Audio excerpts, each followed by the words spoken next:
Haleluya. Salam sukacita dan salam bahagia buat kita semua.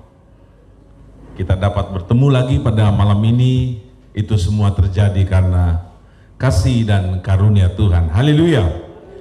Saudara-saudara sekalian, sebelum kita lanjut poin ke-6 dari 10 hujan hukuman yang tercatat dalam Alkitab. 10 hujan hukuman. Yang pertama, hujan selama 40 hari 40 malam. Yang kedua, hujan belerang dan api. Yang ketiga, hujan es. Yang keempat, hujan abu dan debu. Yang kelima, hujan batu. Sekarang yang keenam, hujan es dan hujan bara api. Saudara-saudara sekalian, Alkitab mencatat hal-hal yang aneh. Apakah itu bisa terjadi di dunia modern seperti ini? Ya, saya sudah periksa di YouTube, saya sudah periksa di Google. Ternyata ada hujan es terjadi disertai bara api, disertai api. Alkitab mencatat dan semua catatan Alkitab 100% benar. Kita lihat dalam Mazmur 18 ayat 12, ia membuat kegelapan di sekelilingnya menjadi persembunyiannya, ya, menjadi pondoknya. Air hujan yang gelap, awan yang tebal. Ayat 13, karena sinar di hadapannya, hilanglah awan-awannya bersama hujan es dan bara api. Ayat 14, maka Tuhan mengguntur di langit, yang Maha Tinggi memperdengarkan suaranya, dilepaskannya panahnya, sehingga diserahkannya mereka, kilat bertubi-tubi, dikacaukannya mereka. Ada dalam catatan Alkitab hujan es dan bara api. Saudara-saudara sekalian, selalu hal-hal yang seperti ini berhubungan dengan dosa, berkaitan dengan kejahatan manusia. Jika orang tidak bertobat, Tuhan kirim perkara-perkara yang aneh dan ajaib. Untuk apa? Untuk mendisiplin manusia, supaya manusia sadar. Kalau manusia tidak disadarkan dengan hujan es, dia kirim bara api. Bara api pernah terjadi pada waktu Tuhan memusnahkan Sodom dan Gomora. Hei, hati-hati. Kita masih hidup, lakukan yang baik. Kita masih bergerak, buat yang benar. Kita masih bernafas, pujilah Tuhan. Kita masih bisa mencari, punya keluarga, punya anak, istri dan lain sebagainya. Tolong lakukan ibadah. Sebab kalau Tuhan marah atas semua kegiatan dosa manusia, Tuhan bertindak keras. Dia kirim hujan es untuk membinasakan. Selain rasa dingin, hujan es akan menghancurkan atap rumah, akan menghancurkan gedung-gedung, dan bara api akan membakar tanaman, menghancurkan semuanya. Saudara-saudara sekalian, hari ini praktek bara api atau hujan api terjadi apabila ada bom yang meledak. Bom api, api meledak di atas, kemudian api menjilat ke bawah. Itu terjadi di perang-perang yang kita dengar dan lihat hari ini, di kasat mata kita. Itu yang diciptakan oleh manusia sudah sangat mengerikan. Apalagi kalau Tuhan melakukan perang terhadap manusia. Disiplinkanlah diri kita, atur hidup kita, benahi otak dan hati kita, lakukan kebenaran Tuhan, senangkan hati Tuhan, biar Tuhan dipuaskan. Bukan Tuhan kirim api, bukan Tuhan kirim es dari langit, tapi Tuhan kirimkan atas kita berkat-berkatnya yang berlimpah-limpah. Kasih hormat kepada Tuhan. Terimalah berkat dalam nama Yesus. Terimalah kasih karunia dalam nama Yesus. Terimalah pertolongan dari Tuhan dalam nama Tuhan Yesus Kristus. Nomor 7, hujan, topan, dan banjir. Saudara-saudara sekalian, Amerika Serikat bagian selatan dihantam dengan badai besar, dan memang itu langganan. Kemarin waktu membenahi gigi, dokter gigi kita yang ada di sana mengajak masuk seseorang yang dari Amerika Serikat. Sementara dia membenahi gigi saya, masuklah orang tersebut. Dia dari kawasan yang baru saja dihantam dengan badai di Orlando. Saudara-saudara sekalian, syukur orang itu tidak ada di sana waktu itu. Tapi dia bilang begini, setiap tahun badai itu datang. Setiap tahun badai itu datang. Tapi badai kali ini berkecepatan 240 km per jam. 200 itu di dalam posisi level 4. Kalau di level 5 hampir 300 km per jam. Badai, banjir, angin kencang melanda kawasan tersebut. Ada yang mati, rumah roboh, tanaman hancur, terjadi pembinasaan secara besar-besaran. Alkitab sudah tulis di dalam Yesaya 13 ayat 10. Kita baca begini. Oleh karena, ya Tuhan, oleh karena, ya sungguh karena mereka menyesatkan umatku dengan mengatakan damai sejahtera, padahal sama sekali tidak ada damai sejahtera. Mereka itu mendirikan tembok, dan lihat mereka mengapurnya. Katakanlah kepada mereka yang mengapur tembok itu, hujan lebat akan membanjir, rambun akan jatuh, dan angin topan akan bertiup. Kalau tembok itu sudah runtuh, apakah orang tidak akan berkata kepadamu, di mana sekarang kapur yang kamu oleskan itu? Oleh sebab itu, beginilah firman Tuhan Allah, di dalam amarahku aku akan membuat angin topan bertiup, di dalam murkaku hujan lebat akan membanjir, dan di dalam amarahku rambun yang membinasakan akan jatuh. Dan aku akan meruntuhkan tembok yang kamu kapur itu dan merobohkannya ke tanah, supaya dasarnya menjadi kelihatan. Tembok kota akan runtuh dan kamu akan tewas di dalamnya, dan kamu akan mengetahui bahwa akulah Tuhan.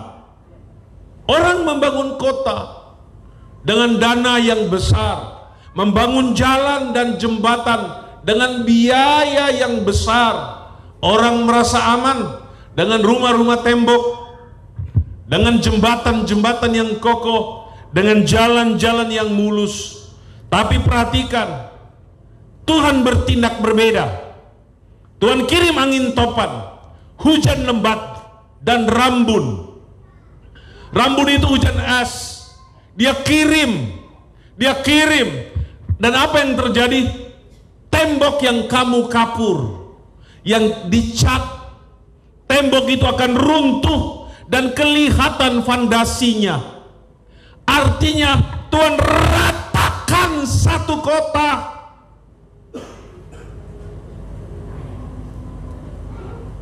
Tuhan hancurkan satu kota, tidak bersisa. Yang tersisa adalah fondasi, dasarnya. Ini cara Tuhan kalau melihat ada penyesatan pada umat-umat Tuhan. Kalau gereja tidak mau lagi diatur oleh Roh Kudus, kalau gereja tidak mau lagi dididik oleh firman, maka bagiannya Tuhan yang bertindak, waktunya Tuhan yang beracara. Itulah sebabnya serahkanlah hidup kita kepada Tuhan. Glory haleluya. Glory haleluya. Kematian terjadi di mana-mana, bukan cuma karena banjir. Di Malang, sepak bola untuk olahraga, untuk kesenangan, untuk kebahagiaan, untuk tertawa, untuk keramaian, untuk menghibur. Tapi itu berubah menjadi duka lara, berubah menjadi derai air mata. Ketika benturan, maka orang tidak kenal manusia lagi. Orang tidak sayang sesama lagi. Mereka saling injak, bertumpuk-tumpuk, dan terjadilah kematian.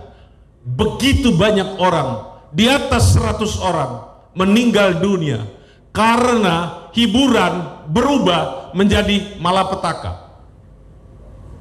Kegembiraan berubah menjadi tangisan.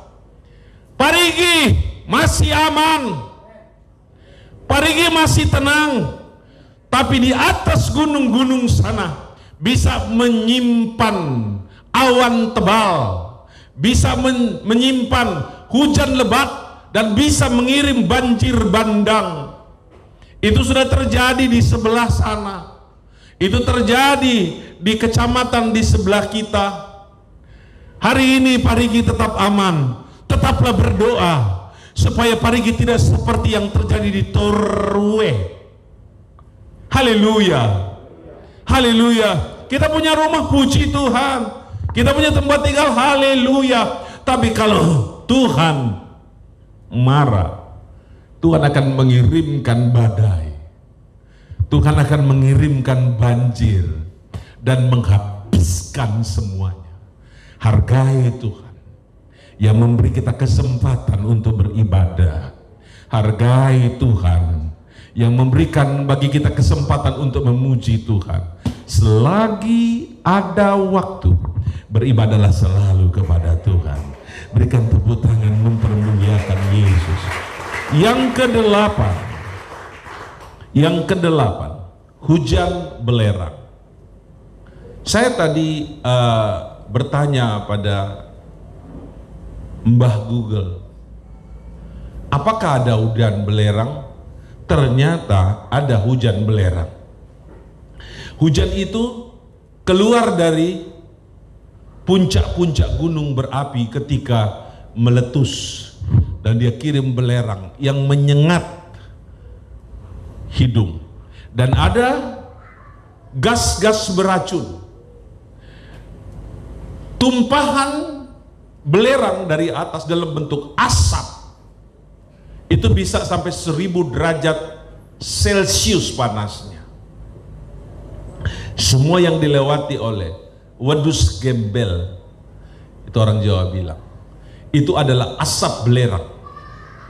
Itu terbakar. Kalau semua gunung-gunung meletus yang jumlahnya 1500 di seluruh dunia, tidak ada tempat bersembunyi lagi. Di sana terjadi gempa, di sana terjadi gempa, di sana ada gempa. Kalau semua gempa, semua tapela, semua moncong-moncong daripada gunung berapi terbuka, dan gunung berapi itu batuk.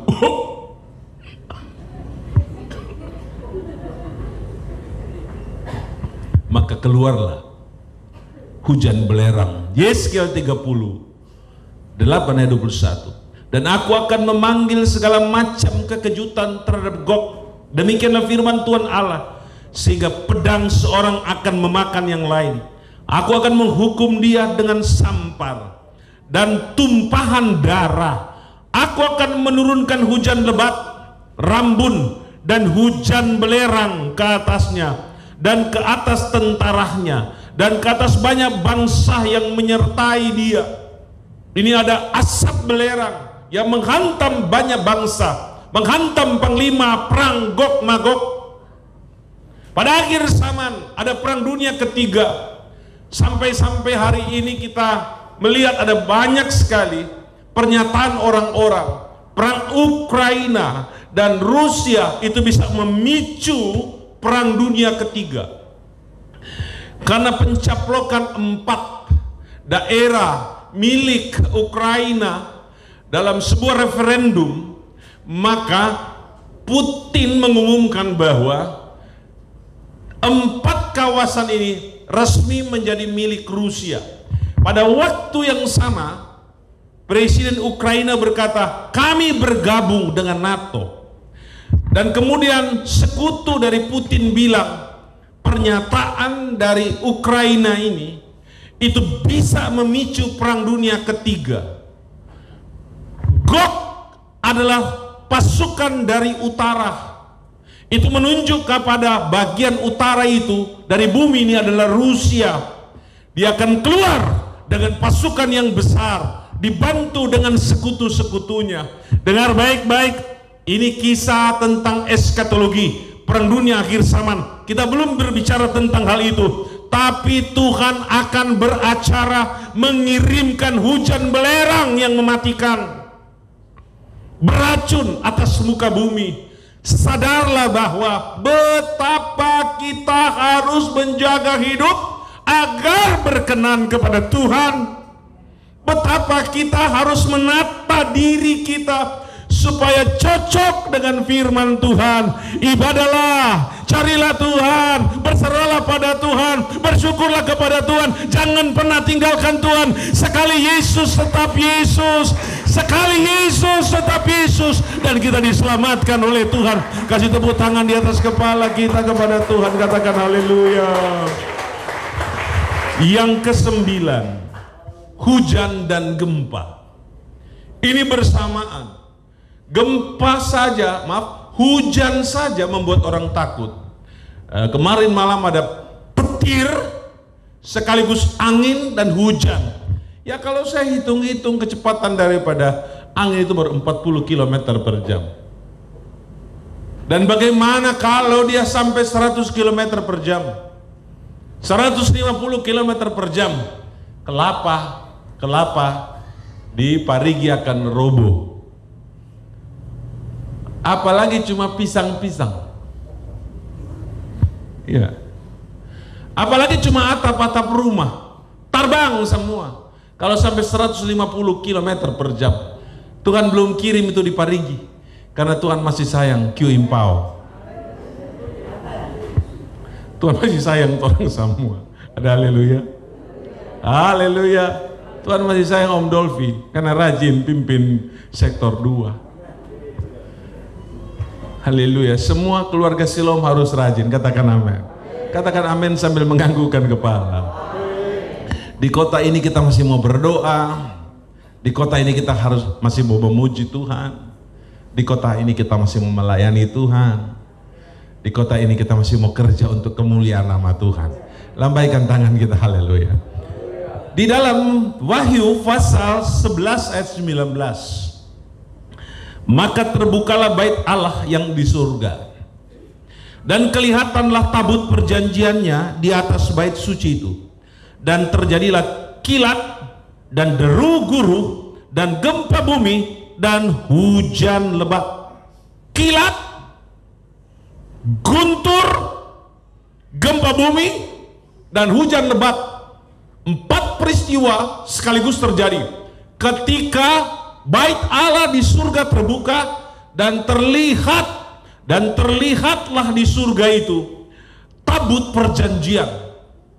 Rupanya surga bereaksi atas semua yang terjadi di bumi, atas kelakuan para pendeta, atas kelakuan para jemaat, atas kelakuan umat-umat Tuhan yang mulai nggak beres, atau atas perbuatan keji bangsa-bangsa, kelakuan buruk bangsa-bangsa, kebencian bangsa-bangsa, perkhianatan bangsa-bangsa, kejadian-kejadian, cara-cara buruk yang dilakukan oleh manusia.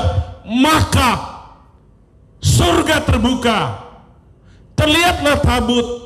Seketika itu juga terjadi kilat, petir, dan di dalam petir ada guru, ada guntur, dan kemudian itu menyebabkan gempa bumi. Gempa bumi massal. Bukan cuma gempa bumi di satu lokasi, ada gempa bumi terjadi di Luwuk, gempa bumi terjadi di Poso, gempa bumi terjadi di Parigi, gempa bumi terjadi di Palu, terjadi di Ujung Pandang, terjadi di Manado, terjadi di Manila, terjadi di Jepang, Tokyo, terjadi di mana-mana, terjadi di Amerika Serikat, terjadi di Eropa, terjadi di Afrika. Goyang semua. Ketika semua goyang, maka rumah-rumah runtuh, gedung-gedung hancur. Di dalam Alkitab berkata pulau-pulau berpindah, semua habis Karena manusia tidak takut akan Tuhan. Manusia dibuat takut oleh petir, oleh guntur, oleh guru, oleh gempa bumi. Sebelum hal itu terjadi, pastikan engkau adalah anak Tuhan yang setia. Pastikanlah engkau adalah hamba Tuhan yang melayani. Pastikan hidupmu berkenan pada Tuhan. Jangan pernah main-main. Jangan pernah main-main. Sadarlah, Tuhan tidak lama lagi akan datang. Glory haleluya. Glory haleluya.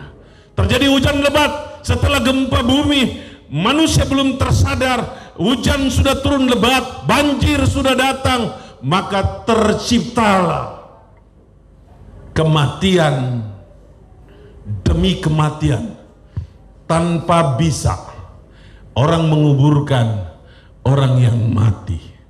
Semua membusuk, hewan membusuk, manusia membusuk, maka menyebarlah kuman dan virus.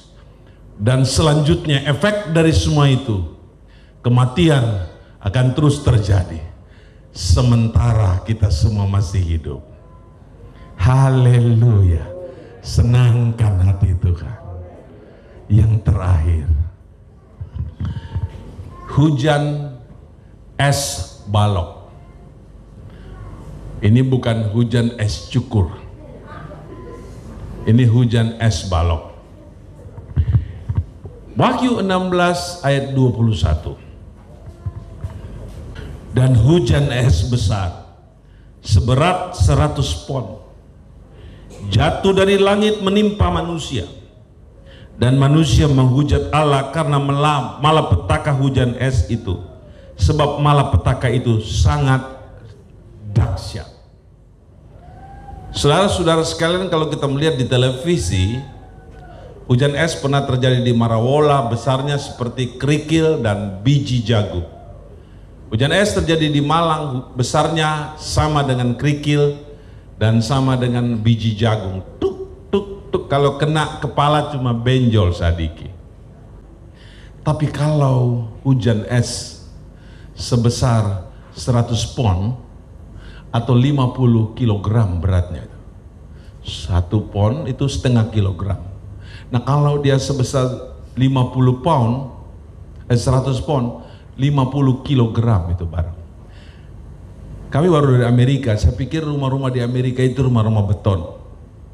Ternyata rumah-rumah di Amerika kalau hanya 2 lantai, itu semua terbuat dari kayu. Terbuat dari kayu. Cuma orang di Indonesia yang rumah-rumah beton. Tapi mereka itu rumah-rumah dari kayu. Saya tanya kenapa enggak bikin beton sekalian? Begini Om, di sini enggak bisa bikin rumah dari beton karena dingin. Kalau beton tambah dingin, maka dibuat dari kayu, 2 lapis kayu, dan di tengah-tengah kayu ditaruh spon, maka terasa panas itu. Nah, bagaimana kalau rumah dari kayu? Kong kena dengan 50 kilogram es balok, hancur. Bagaimana trompet gereja tenda ini kalau kena es balok? Bagaimana rumah-rumah, gedung yang DP dari atap dari seng boleh tahan? Akan tercipta kehancuran yang sangat luar biasa karena hujan es sebesar balok. 50 kilogram jatuh mantah dari langit. Dan dia tidak bisa berem. Saya mau beritahu bahwa hujan es balok ini pasti akan jadi. Karena Alkitab sudah tulis, Alkitab tak pernah bohong. Haleluya. Semua apa yang dicatat dalam Alkitab 100% benar. Haleluya. Maka dari itu sadarlah hari-hari ini bukan lagi zamannya menjadi jemaat Tuhan yang malas. Bukanlah zaman sekarang menjadi jemaat Tuhan yang manja. Sekarang kita harus bergerak cepat merespon kehendak Tuhan. merespon panggilan Tuhan. Kita orang masih hidup sekarang itu kemurahan Tuhan. Kita masih bisa makan, minum, pakai, itu adalah kasih sayang Tuhan. Respon itu semua dan katakan engkau baik Tuhan, aku mau tambah setia, aku mau lebih setia, aku mau iring engkau, aku tidak akan pernah berhenti, aku mau servis engkau Tuhan, aku mau berikan yang terbaik bagimu, aku mau melayani engkau, karena engkau sudah memberikan kepadaku yang paling baik dan paling baik yang paling baik. Glory haleluya. Glory haleluya. Glory haleluya.